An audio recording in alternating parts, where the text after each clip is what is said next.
Hello everyone, this is Teresa from Craft Heaven.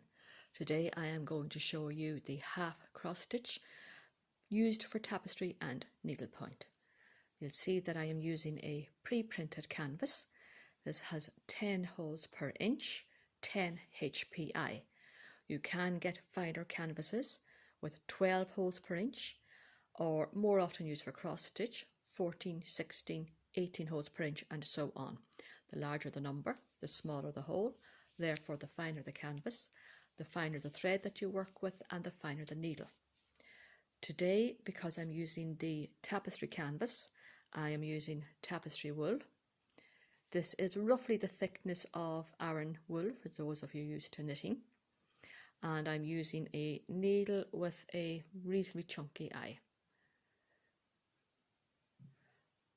I have cut off a length of yarn, roughly 1 metre. I like working with a slightly longer one, so between 50 centimetres and 1 metre to get you started. The large eye needle is fairly easy to thread, and I pulled through roughly 1/3 of the total length of yarn. I'm going to start in this section here to the side. The advantage of tapestry with the pre-printed design on it is that you can pretty much start and stop wherever you like. It's easy to see where your colours are, so you don't lose track in the same way as you would, for example, with counted cross stitch, where you have to make sure every stitch is exactly right because you're working from a chart. I'm not working with a frame. As you can see, my personal preference is not to use a frame because I feel I can stitch more quickly and easily without one. However, when you're just starting out, you might find it easier to use a frame to make sure that you don't accidentally pull your stitches too tight and possibly pucker your canvas. When you're stitching on the tapestry canvas, it doesn't really matter if you start out left to right, right to left, or top to bottom, bottom to top. Therefore, it doesn't matter if you're left-handed or right-handed. What does matter is every stitch should face the same direction. You can see I've already done a couple of sections here, and I've made sure that each stitch faces the same way, even though I was doing these at different times. Make sure the first stitch of your row is facing in the correct direction, and that'll keep you right for the other stitches. Because I'm working to the side here, I'm actually going to turn this round sideways so that I can come at it more easily. I'm working in this peach section today. You'll see there's a little brown strip beside the blue section here, a little brown strip here. I'm going to start here, and I'm going to work left to right for these first few stitches. So I'm going to bring the needle up from the back, pull the yarn through, obviously not all the way through, keep an eye at the back of the work. I prefer to leave roughly 2 to 3 centimetres of yarn at the back.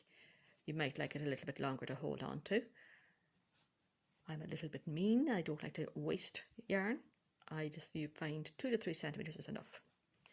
So my needle has come up through this square.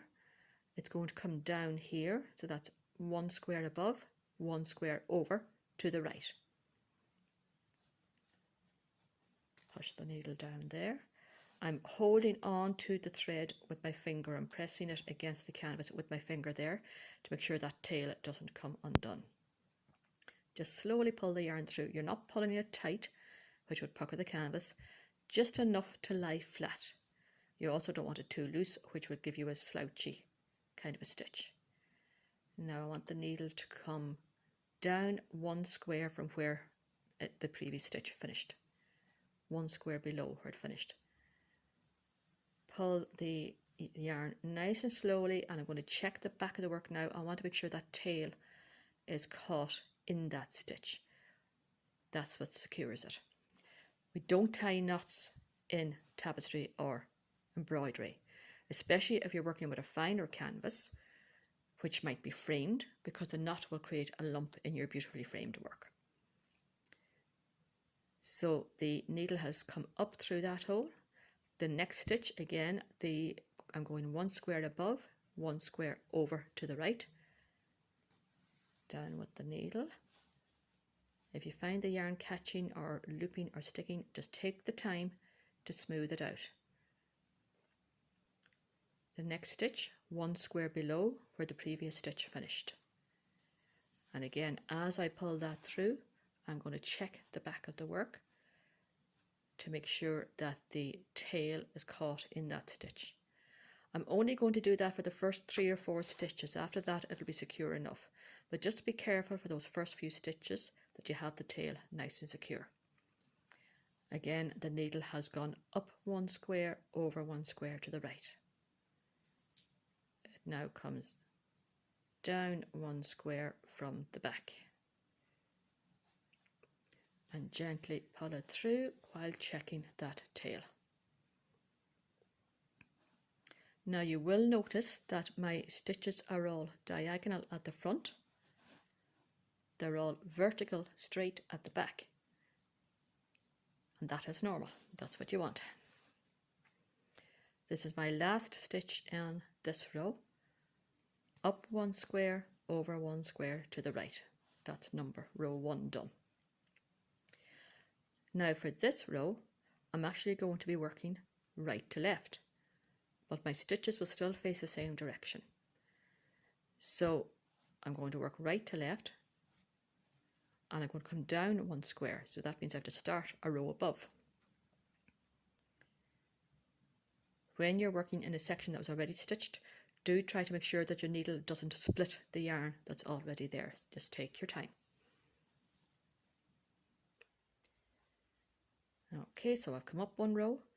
Now the needle is going to go down into the square. 1 square over, 1 square down to the left. Take your time pulling it through. The needle comes up 1, pull slowly and smoothly.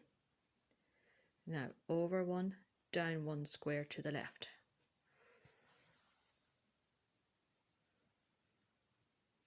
Up the square above where I just finished. Pull it slowly and smoothly. Over 1 to the left and down 1. And I've 1 more square to do in this row. Up 1, over to the left, down 1. That is row 2 done. Now the row above it, again I'm going back to working left to right. And I'm going to start here. You'll see with the printed canvases, the colours sometimes are on half a stitch. Don't worry too much about that. If you're really advanced or if you're really fussy, you might want to create half stitches between these threads. Don't worry about that when you're just starting out. Just concentrate on your full stitches and the threads will all blend together nicely and you shouldn't have any gaps. You shouldn't have any indication of what colour was where. Think of this pre-printed colour as a guide for you for your stitching. And as with any creative endeavour, feel free to venture beyond, to colour outside the lines, to do what you think looks nice and feels nice to do. Now I've come up through that square, I'm going to come up 1, over 1 to the right. So my odd rows, because my first row I worked left to right, my odd rows should all be left to right.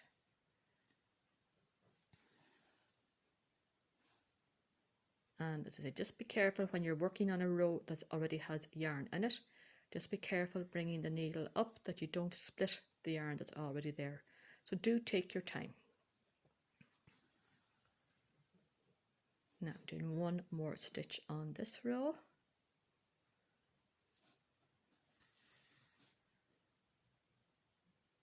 Up 1 square, over 1 square to the right. That's row 3 done. Now I'm going to do the row above it. I'm going back to working right to left again. And you see this stitch, this one is blue. That one I'm taking to be blue. This one is back to the peach, so I'm going to come over a little bit to the left to stay within the colour range that I want. Now, if there was a big gap, I would actually finish off this section and start again. If you're only skipping 2-3 stitches, it's okay just to carry the thread over at the back. I'm going to show you the back now to see what that looks like. This is my even row. So my odd rows I'm working left to right, my even rows I'm working right to left. And up one square, over one to the left and down one. And let me just show you what that looks like. So you see all my stitches here have been vertical. This is the one where I carried over 2 stitches, so that looks a slightly different shape from these ones. So if it's only a little stitch extra like that, not a problem. If you did skip over 5, 6, 7 stitches, you'd have a big loop at the back which would be inclined to get loose and to snag, especially if you stitched in nearby areas. You might accidentally catch your needle in the loops, so you're better to leave yourself small amounts. Now I'm only going to be stitching 1 stitch here is peach. I'm going to do that first and then see what the stitch above it looks like. Yes, I'm deciding now, again my personal preference, I think that one looks more blue than peach, so I'm going to finish off here. This does look a little bit gappy, don't worry, when I have these ones filled in with the blue, when I have this one filled in with the brown, that will push these woolen stitches next to each other and that gap will be filled. So don't worry about little gaps like that, they will be filled in when you're finished. So that's the peach section finished. I'm going to turn that over the back. Now you want to see how to finish the stitches. This is the row we started, where this tail of yarn was caught under the first 3 or 4 stitches. In the same way, I'm going to slide the needle under those stitches in the previous row. Gently pull that through and cut that section off. So like that first row, your last row is going to be secured under the last few stitches. No knots. Your work is diagonal at the front, vertical at the back, or possibly horizontal depending on what way you're working. My peach section, the stitches all face in the same direction as the blue stitches. And when I come to do the brown stitches, I'll make sure they also face in the same direction so there won't be any gaps. And that's it for the half cross stitch tapestry stitch. I hope you enjoyed. Thank you.